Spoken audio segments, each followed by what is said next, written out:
Hi, welcome or welcome back. My name is Eleanor.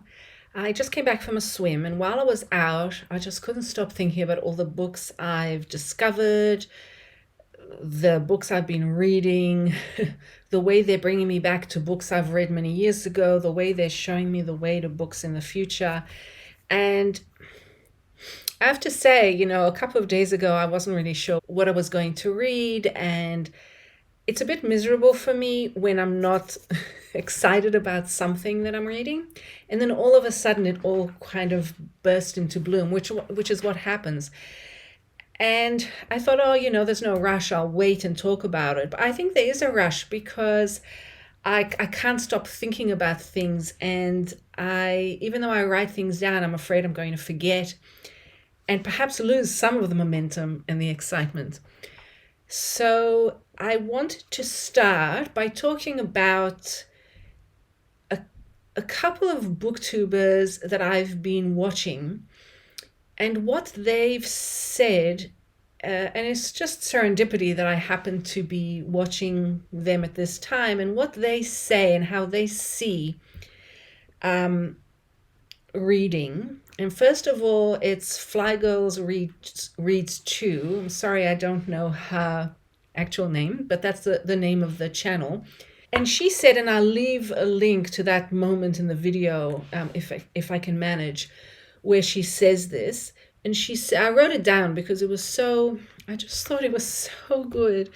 She said that she doesn't believe that it's a coincidence when she finds a book that means a lot to her, or when a book leads her onto another book. She feels that the way you read is getting in touch with yourself, and so it's almost as if it's meant to be. I suppose she didn't say this, but I'm thinking now that of the saying that when you're ready, the teacher will find you, or you'll find the teacher when you're ready, or something like that. And so there's something magical. Another booktuber, the Modern Ajumma, I've loved her channel for a while, and now she's doing daily vlogs, for the December break, and they're just fantastic. And in one of her recent vlogs, and again, I'll try to link to that exact moment, she mentions this unique perspective on how to take your reading seriously. So, and I'm paraphrasing here, but she says that don't start, again, I wrote it down in my notebook because I think she's fabulous. Don't start reading unless you know you have the time to read the whole book, because you have to set yourself up for success. And that's something that I never do that. I never set myself up for success. I start a book, so I don't even want to look a book straight in the eye. I like it to be in my peripheral vision, because I'm scared that if I look at it straight in the eye, it's I'm going to be put off by it, or it's going to scuttle away, and we'll never see each other again. I always think that it's such a mysterious connection a reader has to a book. Now, the third booktuber is a new one. I believe their name is B, and the book and the YouTube handle is No Buzz. It's the best. It's the best. And so I came across them because I started, if you're playing along, last video I mentioned that I've discovered Aisha Savaş, and I love her. I love her. So what I did was, I'll come back to No Buzz. After I read, I just fell in love with the anthropologists. And so then I got this was in my library, white on white. I read it in one day. I have a lot to say about it. I highly recommend this book. I'll talk about it later, but in any case. So I go to see what else is Savaş writing, and I see that she has a nonfiction book called The Wilderness. And it's absolutely different. It's completely different from White on White and the anthropologist, but at the same time, it is written by Savaş. She is an incredible writer. So you have that technique and that craft coming into a nonfiction lecture that she was asked to write about her experiences in the first 40 days after the birth of her daughter. So again, quite different topic and theme and genre. And I will also talk more about that because I do highly recommend that as well. But then I started looking to see, is anybody else on BookTube talking about it? And there's, I believe their name is B. I'm going to call them B. I hope that is okay with them. And so B on No Buzz has a brief but brilliant review of this. And I found it so helpful and so inspiring because what they do is they read out the first, I guess it's the first half page of the book. And they just talk about this one thing, and I'll leave a link and I'll leave it for you to watch. I don't want to paraphrase, I want you to watch them in person. And they talk about how you can close read just this one first paragraph, and it says so much about what's to come, about the point of view, about the precision of Savaş's writing and her writing style, and that was really tremendous. Now, another thing that B did for me is to point to the fact that this latest book by Savaş, called The Wilderness, is part of a series of published lectures by a small independent publisher called Transit, and I'll leave links for that as well. Now, Transit Publishing has this, oh my goodness, where are my notes?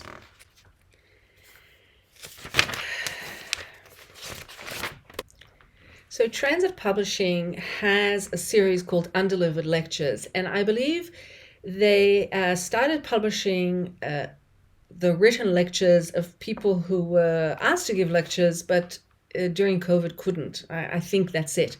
In any case, B from No Buzz is absolutely, like, I'm in agreement. What an incredible series. So I had a look and I downloaded one called Lecture. And I'm just like, I'm halfway through it and it is incredible. Talk more about that as well. It's a lecture all about the beauty of lectures. And at the moment, like nowadays, it's not in fashion. But when you think about the history of the lecture and the possibilities of lectures now, and I hadn't thought about lectures for a while. I'm of an age where I remember, going to university was all about the lecture, especially if you were studying literature.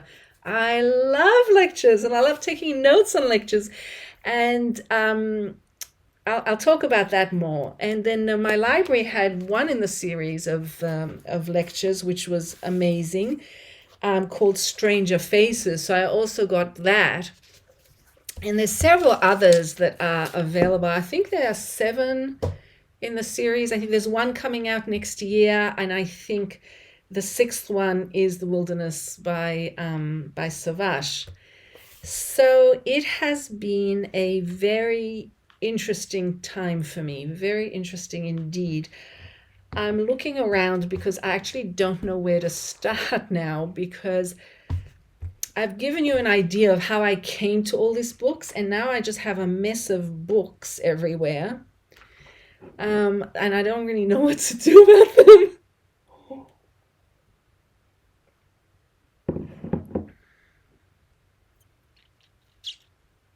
Okay, I think the best thing is to start. Let's start at the start. Let's try to calm down, because I am very excited, because these recommendations I give you with my heart and soul. Okay, calmly, I will continue. White on White. A very surprising page turner, which I am very tempted to call a type of Gothic novel, but very, very subtle. A type of psychological thriller, an exploration of art and history, a type of commentary on what it's like to be a reader as compared to a writer, what it's like to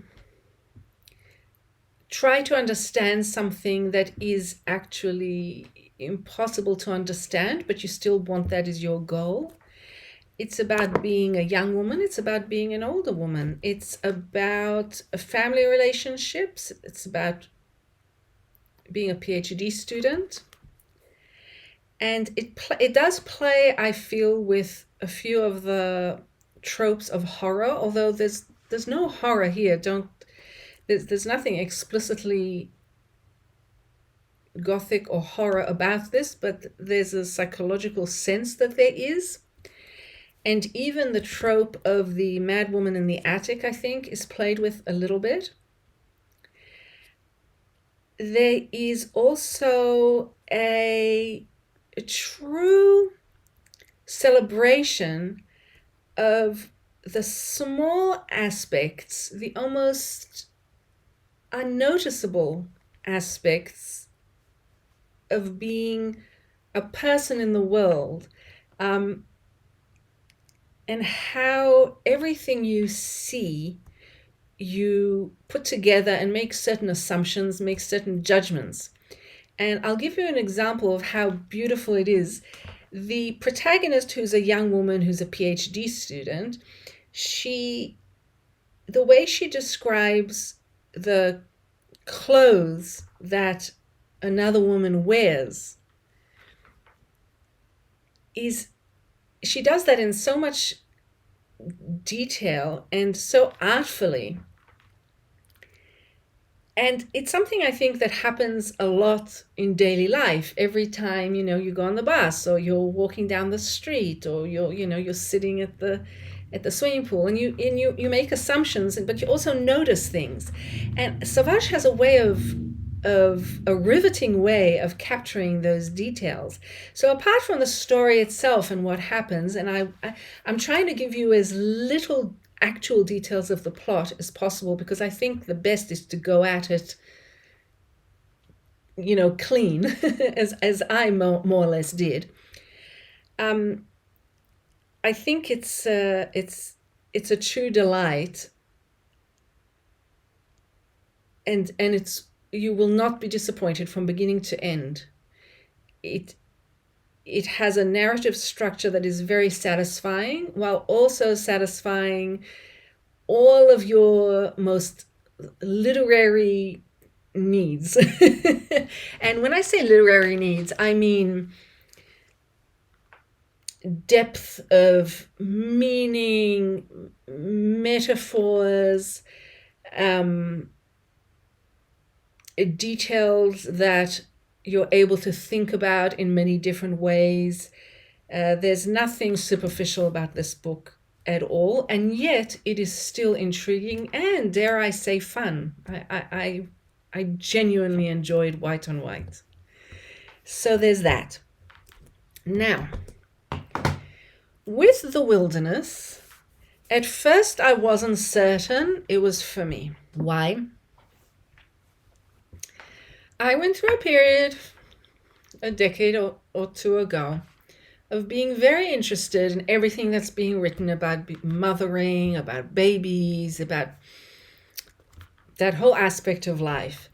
And I kind of reached my fill, and I've had enough. Just not interested in it anymore. Because it seems like everything has been said. There's nothing new under the sun anymore. Well, Savaş has proved me wrong.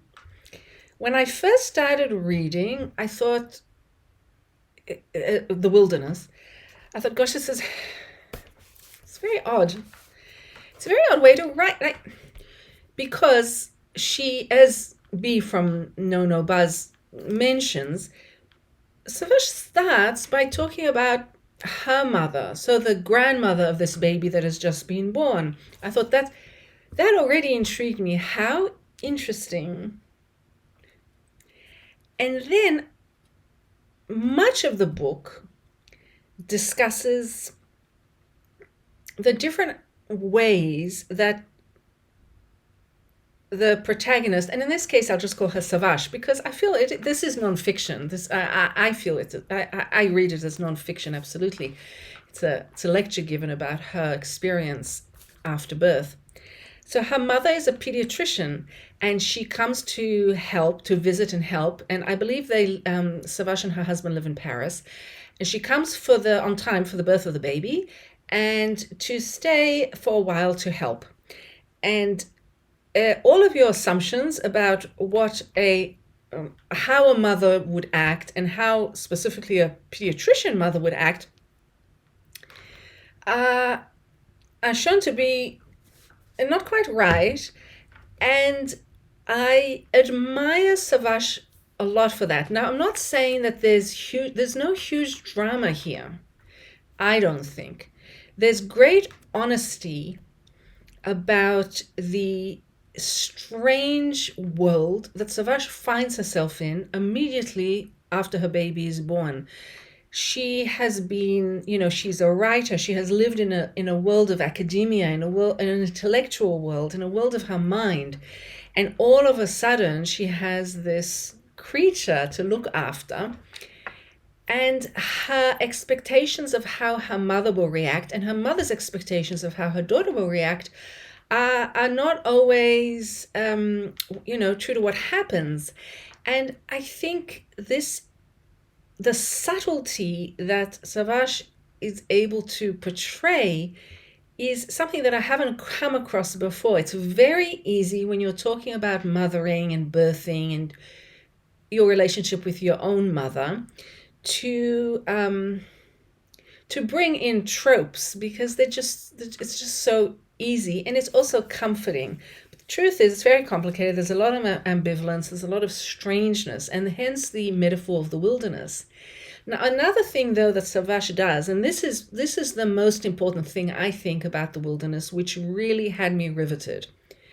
And I don't know how she quite did it, but she's able to, through her writing, show her own mind and how it's working in real time, which means that she's showing her own shock, her own confusion, her self-doubt,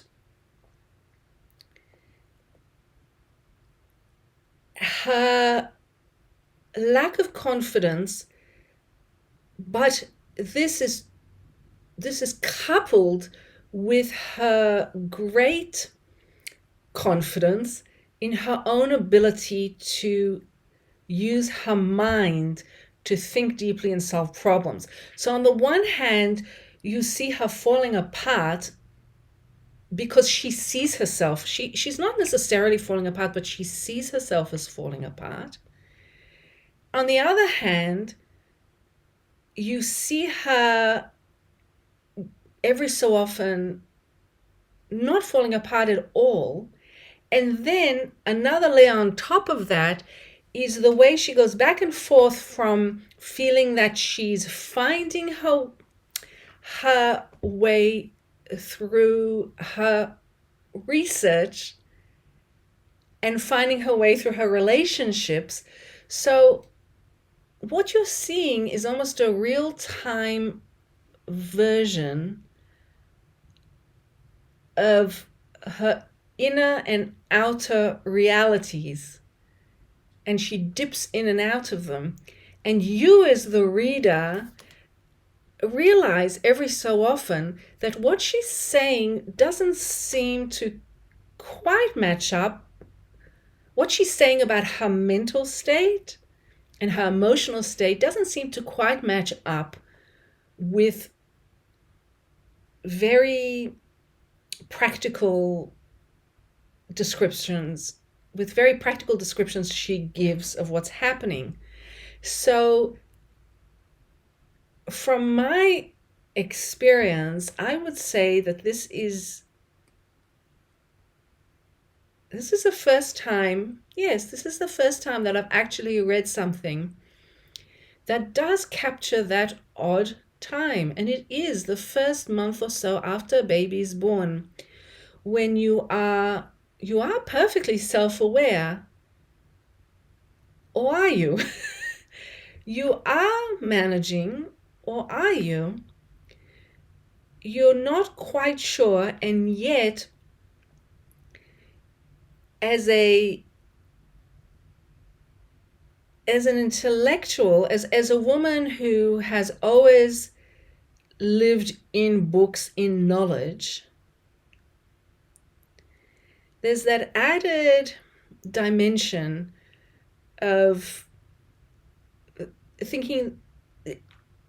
believing that if you only think that you can think your way out of anything.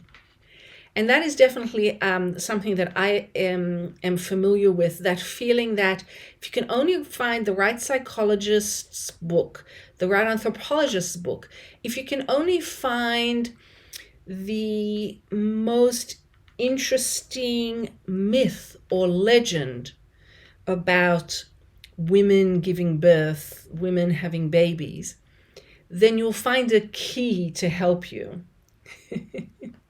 And you can't, but it is an adventure in the process, and highly recommend it. Now, so reading this reminded me almost immediately of Rachel Zucker. Rachel Zucker is a poet that I went through a phase of wanting to read everything she ever wrote, being crazy about her. She has 3 sons who are now, almost grown. I think 2 are young adults and 1 is a teenager. And she writes almost everything about the experience of being a wife, about being a mother. I immediately thought to myself about this book that I've had on my shelf for a year or 2, I guess, The Poetics of Wrongness. And then I thought, now wait a minute. This is a lecture series. So there's the Bagley Wright Lecture Series. It's a lecture series that, just like Transit, I think Transit publishers were the ones who asked Savaş to write her lecture for them. And there's another small American publishing company called Wave Books, and I believe they are behind the Bagley Wright Lecture Series, and so they ask different writers to give lectures, and they give them in all different places, usually different universities, and then they publish them. And so these are several lectures by Rachel Zucker. She also has a podcast. I'll leave links. In any case, this all came to a head because once I finished, now if you're following along, you see how crazy. Now you see modern Ajuma, you see what happens with me. How can I remain disciplined? I'm all over the place. So now I've downloaded another lecture from the Transit series, and it's called the lecture, actually. And let me find it, because I've forgotten who it's by. It is by Mary Cappello, and it describes in absolutely brilliant ways the different kinds of beauty that are found in the lecture, and why lectures can be as wonderful as they can be boring. And she also talks about note-taking, so making lectures from your notes, and then the people coming to your lecture making notes. And she includes in her book pictures, photographs of her own notes, and that made me think of something that I've always thought was sort of odd about me, that I have to take notes. I'm always taking notes, and her notes look a lot like my notes. And I thought, oh my God, I'm normal. And then, because they're all over the place. And I thought I'm going to include a picture of my notes on one of the poems that we studied in the Emily Dickinson class, because I had my last Emily Dickinson class yesterday, and it's very sad that it's over, but I thought that might be a fun thing to do. And if any of you are booktubers who also write notes, like with an actual pencil, with an actual notebook, then, maybe I challenge you to also add, do you, I'm wondering if you're a booktuber, do you write notes before you start to record? Because I usually do. In any case, what was I saying? Yes, so then I'm thinking about lectures a lot. And then I remembered a book I've had for so long, and I've enjoyed going back to it so many times. It was first published in 2006, and it's a book by Paul Muldoon, and it's called The End of the Poem, Oxford Lectures on Poetry. And it's great fun because each lecture is about the ending of a poem, how the poem ends. And I hadn't looked at this book for years, and I saw that chapter 5 is about an Emily Dickinson poem. Now, I will say that this Paul Muldoon book, a lot of it goes over my head, but then that's what I like, because it's written down so I can look at it. If it was a lecture, I'd probably half of it would go over my head, but then that's okay too. That's what a lecture is about. Oh, hang on, I forgot. So going back to Rachel Zucker just for one more moment. So I have this book. It's a book called Mothers by Rachel Zucker. I don't know, how would you describe it? I guess it's a non-fiction book about her thoughts on mothering and being a daughter. So about her mother and about being a mother. And it did come out a while ago, 2014. I'll tell you why I was thinking about it so much, because if you look at Savash's work, it's almost as if Savaş is a daughter to Rachel Zucker in a literary sense, because a lot of what I think Zucker was sort of ahead of her time in a way, in the way she wrote very honestly about her fraught relationship with her mother, and also about her desperate attempt to look for myths and legends and stories and other female poets who have had children, looking for help and guidance. Rachel Zucker's mother, Diane Wolkstein, I believe, Diane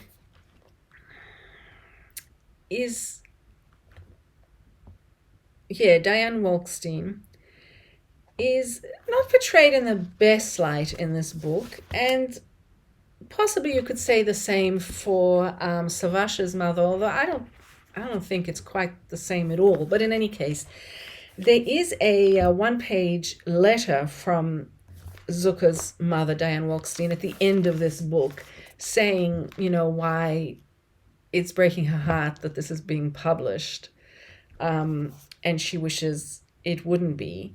But at the same time, there's so much of the mother in the daughter's writing, because Diane Wolkstein is, I'll leave a link, is known as, I think, the first official storyteller of New York City, I think in the 1970s. And she was heralded as this fantastic storyteller of many myths and legends. and especially one that is actually mentioned by Savaş. I think it is Inanna, Queen of Heaven and Earth, from ancient Mesopotamia. I think Inanna, in her story, is traced back to the Epic of Gilgamesh around 2000 BCE. So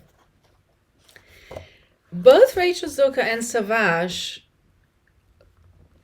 research, this idea of the legend of Inanna in the hope that maybe she will help them as they try to navigate the world of mothering and literature simultaneously.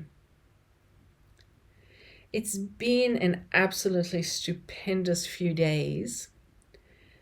I'm sure I'll remember things later on and add to them. Hi, so I'm just jumping in here because I did forget something very important, which I think is really interesting.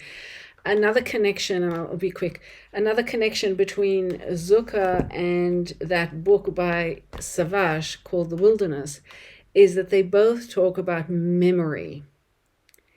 And that is very interesting. So they both talk about memory in relation to becoming a mother and also memories of ourselves with our mothers when we were younger. And it's actually Rachel Zucker who, in her book Mothers, she mentions a psychologist working in Harvard called Daniel Schachter. And he did research into memory, and he calls the types of memory, he calls them the 7 sins of memory. He's delineated them into 7 different types. He has 3 sins of omission and 4 sins of commission. So omission is the kinds of forgetting, and commission is that you have the memory, but it's not correct. So for the 3 sins of omission, he has, so memories fade over time.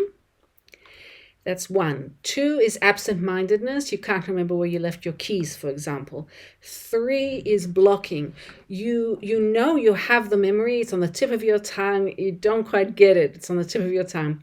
Then the 4 sins of commission. 1 is misattribution. So you remember correctly, but you attribute the memory to, so-and-so said it when you really read it in a book, let's say. Then there's suggestibility, where you might be talking with someone or see a photo and you swear you remember it, but it actually never didn't happen quite like that. Bias, depending on your belief in the world and the rules of the world, you might remember things through that biased prism. And then persistence, which means that the memory keeps returning. You cannot rid yourself of this memory. Often what happens when you go through trauma, I think. So there you go. The 7 sins of memory. And I thought it was important enough to put in here quickly as an add-on because it's of vital importance, I think, for all occasions. But if you are looking back at your childhood or looking back at the first month of your baby's time in your life, memory is interesting. Okay, I'll go back now. But for the moment, I just want to say thank you so much. And I'll see you next time. Oh, and don't forget, the only real property is the property of the mind. Bye.